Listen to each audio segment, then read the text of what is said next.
If you have Canva templates, but you are not sure what to do with them, this video is for you. I'm going to walk you through exactly how to use Pinterest templates step by step so you can go from template to finished Pinterest pin in just minutes. So here's what I see happen a lot. Someone grabs Pinterest templates for Canva, opens up Canva, and then just kind of stares at it. Because having beautiful templates is one thing, but knowing how to make it yours quickly and consistently is a whole different thing. And that's what we're going to be covering today. Now, I want to make sure you actually know how to use templates, not just that they exist out there. So instead of me fumbling through in a video, I'm actually going to bring in my design director, Erin. She built these templates specifically for our clients and our team, and we use them every single day. She knows every shortcut, every trick, and she's going to walk you through the whole thing step by step. So Erin, you have the floor. Take it away. Hello, this video is to show you how to use Pinterest pin templates through Canva. Simple Pin Shop has a variety of different Pinterest templates that you can use. They are easy, plug and play. They're so fun to be able to use if you are lacking a little bit of creativity or just need some guidance to get going. These pin templates can be great because you can still change them up and modify them to fit the needs of your brand or business. So once you purchase a set of templates from the Simple Pin Shop, it will give you a digital download. It will be a PDF that you can click into in order to use the templates. Once you click into the document, it will go ahead and pop up the pin templates for you, and it is a copy that you can just start plugging and playing on right away. The first thing I like to do is just make sure that I rename it, and we'll go ahead and do plant content on here because I'm going to be planning out some plant content, and then it will automatically pop up all of the templates that are available to you. In this pack, we have 10. So the first thing I want to do is make sure that I get going with everything that I have available to me. So I always like having a brand kit available. Brand kits can be loaded into Canva here. So in my brand kit, I can have my logos and my colors and my fonts and everything ready to go. So I like to have that pulled up. The other thing I like to have pulled up is any of my pictures that I'm going to be using. You can section them into folders, or you can just have them in your uploads.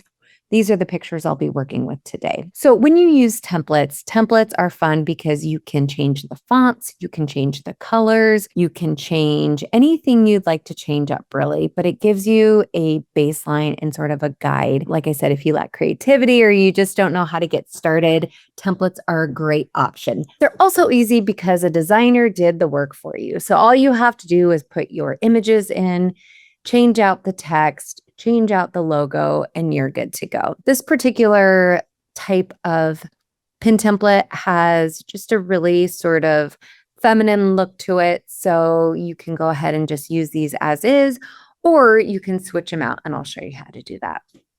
So we'll start with this one here. In my case, I do have a brand guide. I have certain fonts that I use, and so I'm going to use that. However, if you don't have a particular brand guide that you use, you don't have certain colors or anything like that, you can just stick to the colors that are already on here because these are great and neutral. But the first thing I'm going to do is I'm just going to go ahead and click on each of the text boxes, and I'm going to hit Shift. And what that will do is that will allow me to change the color on all of these at the same time. So I'm going to go ahead and I'm going to pick from my color palette here, and that changes all of the font colors. Then the next thing I'm going to do is change the font. So these are on here already. You are more than welcome to use any fonts that come with the pin templates. I'm going to go ahead and change those to my branding here. And that way I have everything set and ready to go. Now, next thing I'm going to do is I'm going to change out the colors. You can certainly leave them, but changing them out to fit your brand is recommended if you have those colors.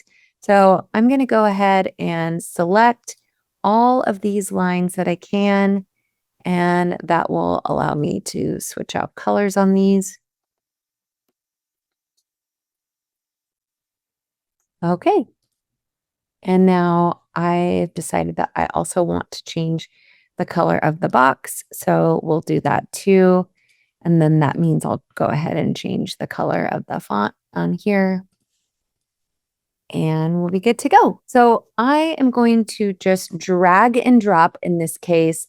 And this will be a really good opportunity to show you that you can adjust, you can sort of drag and drop into this section here. If the image like this one being horizontal, you can always click on it, double click and kind of move it to really capture the part of the image that you're interested in. So I'm going to go ahead and drag and drop that to here, and then we'll be good to go.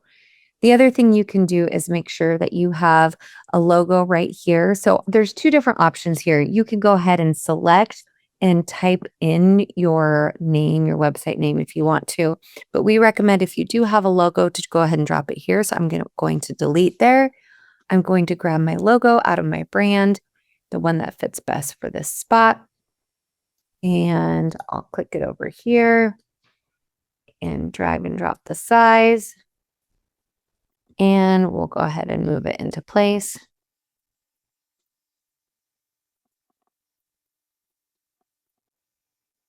And just as a reminder, every time that we create inside Canva, we like to have a section around the outside. If you actually work inside like this, you'll see the guidelines pop up. See this guideline that creates the pink guideline around the entire image here. I like to make sure, for the most part, that everything I create, any text, any logos, anything are inside of that box and or on the line. So as we can see, my logo on the bottom needs to be raised just a bit in order to stay within that section. So that's good there. And then we'll bring this over here and we have all of our main elements inside the section.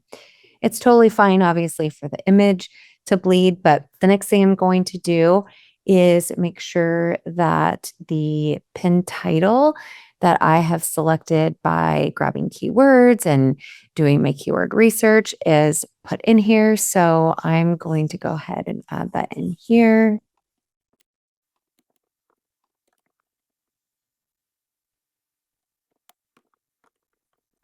Now, as you'll see in this case, my call to action doesn't exactly fit inside the box. So anytime you're using templates, you can also adjust the sizing if you need to. That can easily be moved in order for you to fit what you need in there. So we'll go ahead and just make sure everything is centered again. And we'll be good to go.